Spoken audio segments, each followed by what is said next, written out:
Hello guys, good day. Ang ating naman menu ngayon ay bangus. Yan yung ating bangus sa marinated na boneless bangus guys. Yan.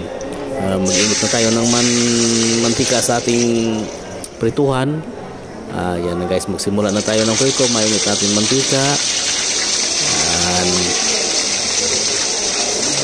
Balitas kung piraso lang, isa lang muna natin sa ating kawali kasi maliit lang.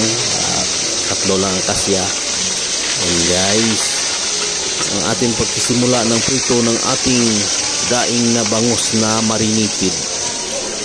Yan. Habang naghihintay tayo ng prito guys, balatan natin ating pipino na atin ipapartner mamaya sa ating piniritong bangus. Yan ang ating pipino guys. Balatan na natin. Yan o. Maganda pala dito yung balat yung nito, yung pangbalat nito. Smooth na smooth pang balat to guys. Pansin niyo, ang ganda, nakakaaliw ang gamitin.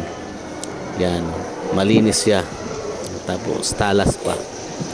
Ang galing naman itong pangbalat ng kahit anong bagay, o sayote or papaya or ano, basta binabalatan pwede mo to gamitin guys. Maganda siya, maganda sa pangbalat, hindi mahirap gamitin. Smooth na gamitin, tapos ang talas pa.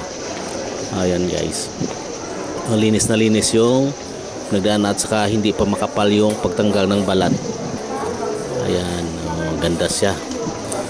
Yan ang ating pipino mamaya na gagamitin sa pang partner sa ating piniritong isda. Ayan, linisin natin ng maigi para maganda sa tingnan mamaya. Yan ang ating binatan na pipino guys. Yan.